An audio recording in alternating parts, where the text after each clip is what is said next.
against Jadine Klomparens. Both these players 10-3 in top 8 contention. So BBD right now with very shaky tiebreakers, so I'm not even convinced he can rattle off 3 in a row and get there. I'd be surprised, but he was in 20-something place coming in the round, was in 30-something the round before, so he's got to keep his fingers crossed, even if he's able to win this round and the next 2. Players waiting for the green light. Going to take a look at their opening hand. We'll be underway here, round number 14 of action. Keep in mind, next 2 rounds will be brought to you by Matthias Hunt and Ryan Overturf. To close it down, they'll work our way through the high leverage rounds here today on Saturday. So who's going to make the top 8 and who is not of our invitational. And then tomorrow morning, we start bright and early, 10 a.m. for a little pregame show. And then we watch players battle it out to be the invitational champion, as Jadine Klomparens is on a mulligan to 5 here, unfortunately for her. However, there is a turn 2 play. It's a Duskwatch Recruiter. BBD had a Sylvan Advocate off a Hissing Quagmire and a Swamp. In for 2 comes the Advocate. Klomparens is going to fall down to 18. The follow-up for Brian is another Sylvan Advocate. We had back Jadine's way. She'll draw a card.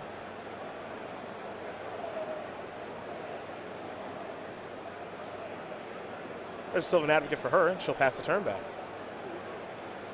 So we go to BBD.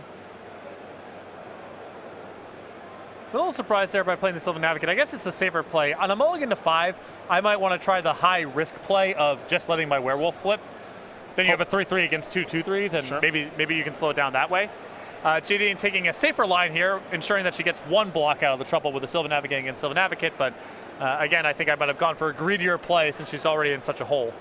Grapple with the pass here from Brian, a Swamp, a Forest, and a Sylvan Advocate. Sylvan Advocate's going to enter the battlefield thanks to Llanowar Waste and the Hissing Quagmire. 3 Advocates versus 1 for Klomparens, along with the Duskwatch Recruiter.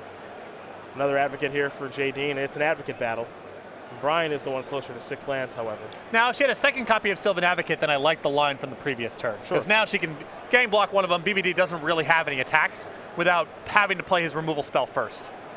It's a Vessel of Nascency and an activation, a Swamp, a Ruinous Path, a Forest, and I believe an Evolving Wilds. Actually, that might be the old Mirror Pool from Brian?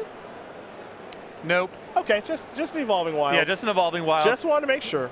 Art can look pretty similar on a lot of those lands. The only weirdo he's got the suite of green and black dual lands, 1 Blighted Fen, some forests, some swamps. All right, fair enough. Evolving Wilds it is. That one's going to go to the graveyard. Brian's going to take the Swamp. And now here's a Traverse. It looks like Delirium is engaged here, I believe. Vessel. Yes, Traverse, Vessel, right? Yep. A land, and then grapple with the pass. That's 4. So he gets to search for a land or a creature. Dealer's choice. There's Ishkana. Graph Widow. Maybe not. I was just kidding. False alarm. Yep. Ignore me. There is Woodland Bellower. This implies to me that BBD already has land number 6 rolled up in the hand, which means next turn he's going to be able to attack with some powered up Sylvan Advocates. And probably search for another Sylvan Advocate as well. Yep. Klomparens' turn. Selfless Spirit to draw. Not so much.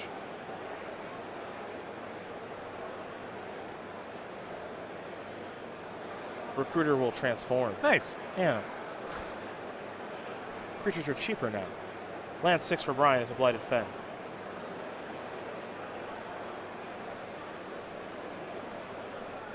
Here come the Advocates. They're 4/5s right now.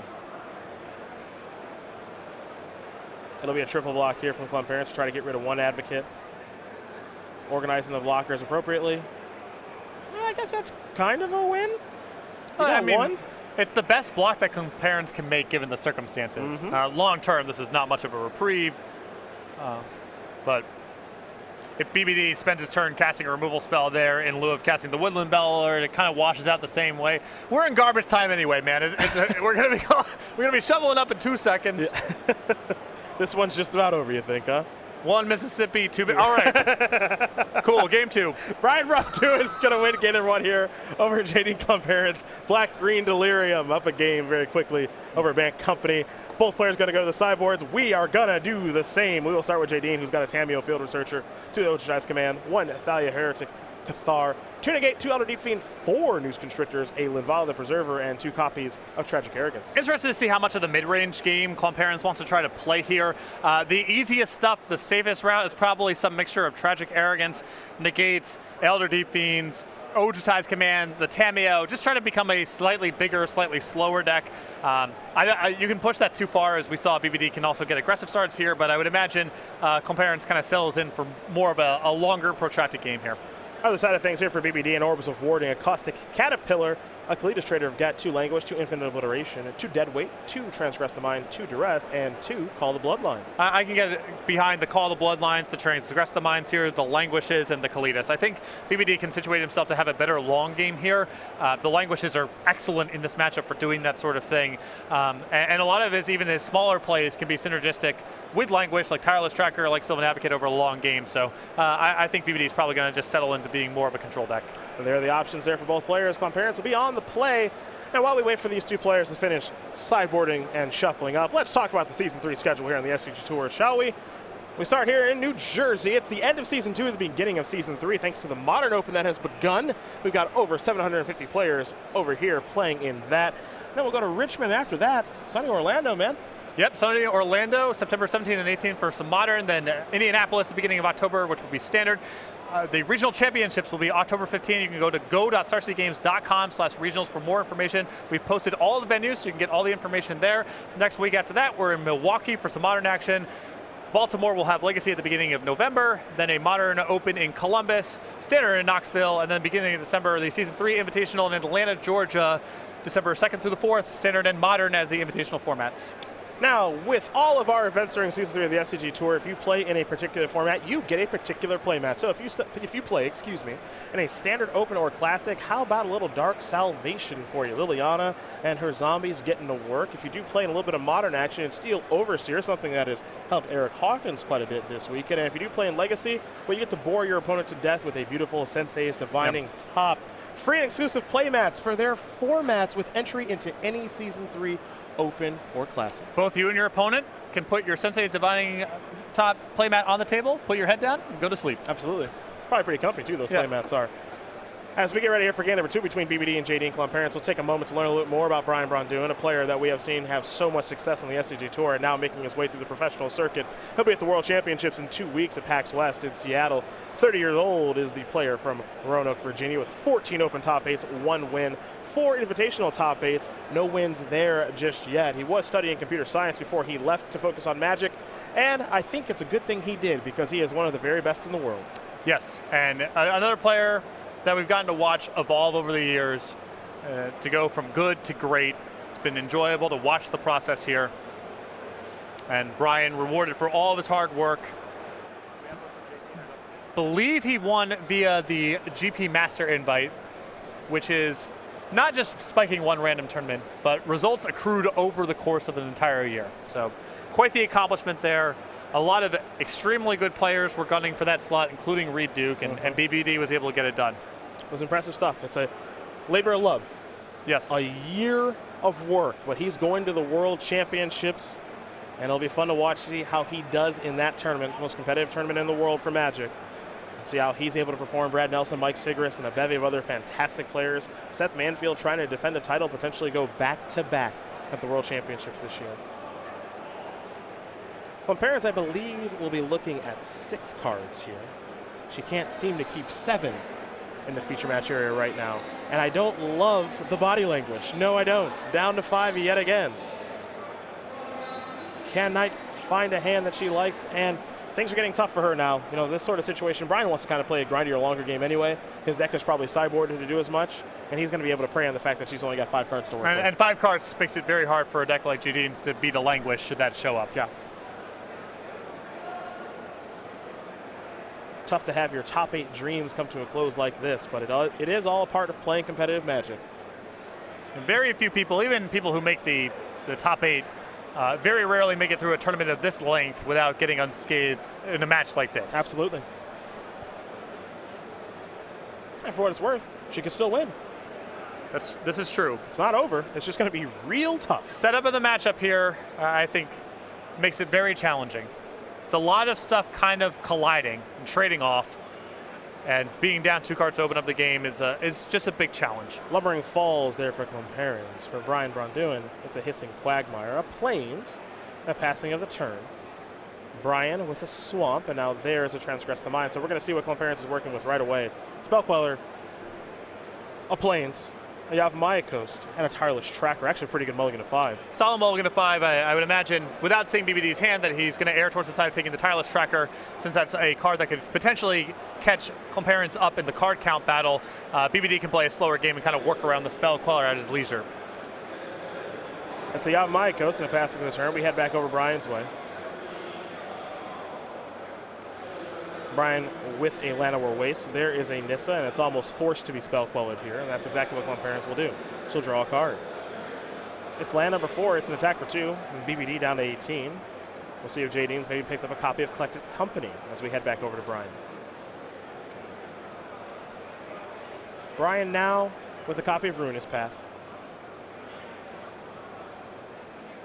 And Jadine has reached for her hand and the mana. All right. Okay. We got Another a game. Spell Queller. We got a game. Yep.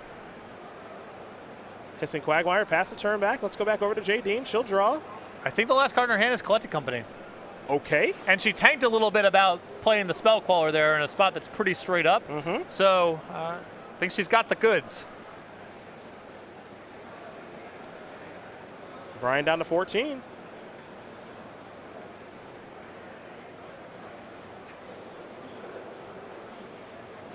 Let's see what we have here. Brian gonna go with the Transgress.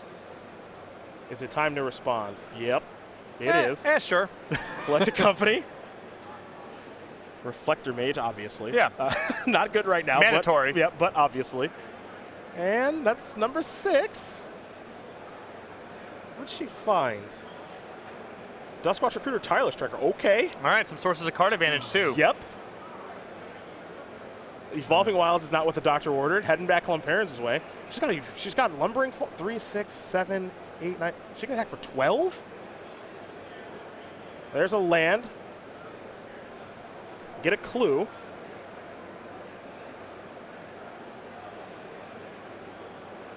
Am I the only one that wants to fire up Lumbering Falls here? I do, just because it cuts off Languish as now the next turn. Yeah, that's what I want to do. Now, I got a little Fear of Grasp, but I'm not really sure how much she can do about that right now. Right. You know? Grasp kills Spell Queller, gets back something, so on and so forth. I mean, your hand, you're sort of at where you're at, I think. Yeah, that's how I feel. Let's go. Beatdowns. Also, BBD had plenty of good windows to use that Grasp because of what was happening with the Spell Queller there. So Brian is down to 2, and this Duskwatch Recruiter is transforming, and Jadine even has a clue on the battlefield, and a Lumbering Falls in reserve. And BBD not close to Delirium, so Ishkana's not a route out of this. And again, Klomparens has even Languish covered with the Lumbering Falls. Brian will draw. Can he maybe set off some sort of chain of killing Spell Quellers to get all those spells back? Yeah, and that is going to do it. Wow, Jadine Klomparens able to win game number 2 here over Braun-Duin. You can see a little bit of his reaction. Can't believe he just lost a game where she mulliganed to 5. Yeah, I mean, that when we saw that Transgress, I thought we were done. Me too. Mean, just seven versus 5 cards and getting hit with a Transgress on the draw, already tough enough. But the top 2 cards of Klomparens' deck in some order were another copy of Spell Queller and a Collected Company. The Collected Company hit the goods there, and Klomparens able to get the job done. Well, the play in the draw has shifted now, so Brian will be on the play. Do you see anything that might change? I mean, it seems like he might have more Transgresses than before. I think it's much the same recipe. I don't think these cards change a whole lot in value. I would still want to be on the Languishes, even on the play. But so I don't think a lot changes on either side of this.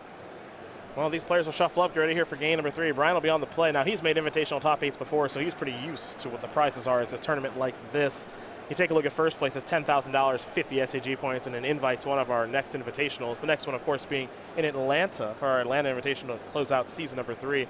Finally, let's look at $5,000, 40 SCG points, and an invite to that invitational in Atlanta. Top 4, top 8, so on and so forth. You make the top 8 here this week, and you're walking away with at least $1,500 and 30 SCG points. But for the winner of this tournament, $10,000 is cool, but so is an invite to the StarCityGames.com Players Championship, to the Magic the Gathering Pro Tour. You'll get an invitation and a flight to that tournament, buys and free entry to our Opens, free entry to our Classics, and then, most importantly, your likeness on a token. Yeah, it's $10K up front and a ton of additional prizes worth thousands of dollars beyond that. Plus, you get to be on a token, get to choose what that token is. We've had some iconic ones over the year. Could be you. And by you, I don't mean you listening, because you aren't here. That's true. But you kind of in the more general sense. Yeah. Down the line, it could be you. Is it the royal you? Is that a thing? I don't think so. That's not a thing? Can we make that a thing? Yeah. Okay, By perfect. you, I mean not actually you. Yeah. But a person. Yes. That hypothetically could have been you in the past, or could be you in the future. It might be Brian's turn to mulligan now. Yep. Ah. Can't complain when you get 4 mulligans in 2 games. You kind of owe 1 back. Do you? Is that how it works? Yeah. Looks like BBD will take a look at 6 cards. Oh, the swings of magic sometimes. We've all been there, right? Yes. You're up a game, you see your opponent mulligan at 5, and you're not pumping the fist physically, but maybe emotionally saying, okay, we're in a good spot. You lose that game, and then you look at your opening hand in game 3, and you go, come on. Now I have to mulligan? Oh, boy. But you can't be mad about it. Of course you can't be mad about it. Because, BBD transgressed away the tireless tracker, which I thought was the right thing to do, independent of other information. Yep. But the spell queller was definitely way worse than the tireless tracker would have been that game. Yes. And now he's to 5. Yeah. Anybody want to keep 7 cards around here? No? No. Nobody wants to keep 7 cards, I guess?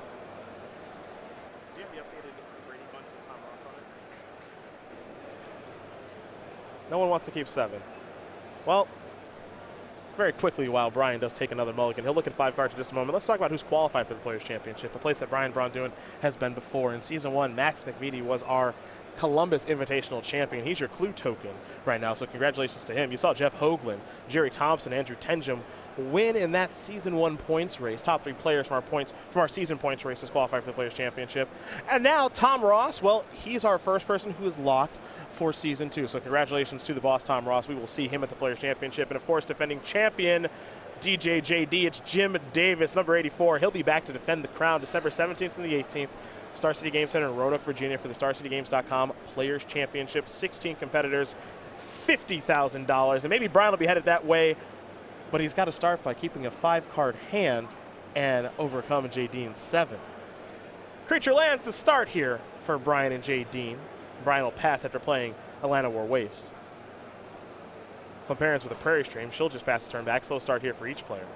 Brian does have a 3rd land in Blighted Fen. The follow-up is Tireless Tracker.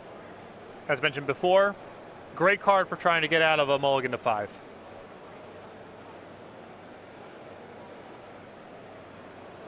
For Jadine, does she have land number 3 and something to do? She didn't have anything to do on turn 2 because of the Prairie Stream entering the battlefield tapped. It's a Plains, and it's a Tireless Tracker of her own. Brian will untap and draw here in just a moment. Got to be ecstatic that that was not Reflector Mage. Yeah, no kidding. Very important for BBD to have land number 4 here, obviously. There's more card advantage, or at least catch up on the mulligan. Gotta get the ball rolling here, Tracker in. I kind of want to trade. How about you? I'm blocking. Yes. Okay. No question about it. When you're up 2 cards and on the draw, just trade as much as you can. Well, here's Liliana. Maybe to try to get back the tracker. Absolutely. Turn over 2 cards, get the tracker back, and pass the turn. I like that line from BBD just fine, assuming that was really the only thing you could do there, but still in Klomparens' spot there, I'm blocking each time. Tracker for Jadine. Follow-up is a Canopy Vista. There's the battlefield tapped. A clue token. There's Max McVitie, the Columbus Invitational champion. Let's go back over to Brian Braun-Duin. I think BBD has a dead weight in hand too, so he's got land number 4. It looks really good. He can play Tireless Tracker, play a land, get a clue, and dead weight away the Tireless Tracker, and activate the Liliana. That'd be a hell of a turn. If he doesn't have land number 4, he's got to choose between A or B, and it looks a lot worse.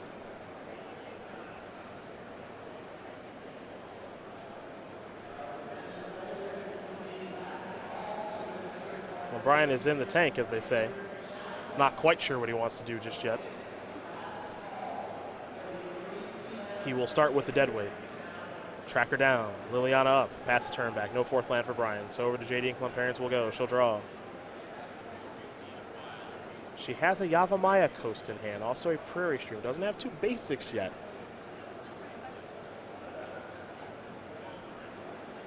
There is a Yavimaya Coast. Lumbering Falls is going to take care of Liliana. Play that I like a lot. Get that thing out of here.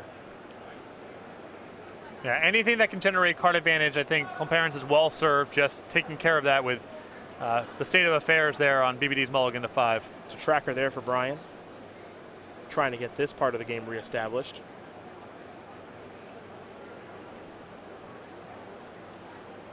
For Klomparens, I think it might be old Reflector Mage.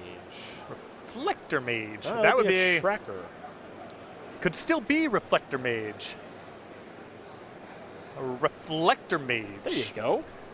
Get that tracker out of here as we head Brian's way. And that might be a wrap.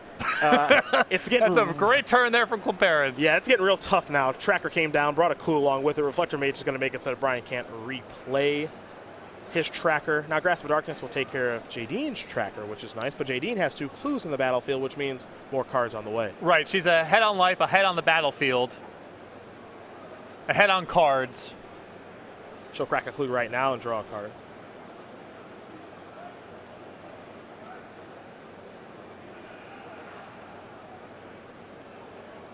Canopy Vista is the land for the turn. Here comes Reflector Mage.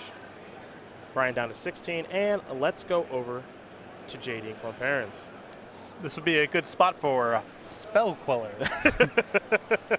Or perhaps a second copy of Reflector Mage. There is Liliana, the last hope. You want a Spell Queller, you got it. I like that play. Yeah. Would you like to go in depth as to why? Well, BBB spent his whole turn there and lost the card and is now under further pressure. Yes. And now Klomparens can draw cards, attack with her creature lands. You know, just a lot of good stuff going on here. Play Sylvan Advocate, pre-combat. Reflector Mage Yeah. and Spell Queller. This will be an attack for 5. Really 6, good against 7, 8, people 9. who are missing land drops, I'll tell you what. Brian down to 6. And now even Languish can't save him. It doesn't kill the Sylvan Advocate, nor does it kill the Lumbering Falls, which would be lethal. And unfortunately here for Brian, it's a mulligan that doomed him, and all he can do is extend the hand. Jadine Klomparens going to win this match here over Brian Braun-Duin. Bant Company going to take down Black Green Delirium for Jadine. Still top 8 eligible for Brian. No longer is Jadine Klomparens up to 11-3. Yeah, congratulations to Jadine Klomparens there. Really great to be able to keep your head down and keep battling after a mulligan to 5 game 1 and stalling on 2 forests and then mulligan to 5 game 2. Very painful there for BBD. I'm sure when he cast that Transgress the Mind on turn 2 there in game number 2, you ask him, what do you think your odds are of winning the match? Yeah. Might have gotten a number around 99%. Yeah. But the top of Jadine's deck, very cooperative there, and then it was BBD's turn to mulligan to 5, and I think it would have been a stretch for him to make it the top 8 anyway, given what his tiebreakers were, but now at X and 4, he'll be playing out the stretch for a couple dollars, but will not be appearing tomorrow. We will not see him for his 5th invitational top 8, unfortunately.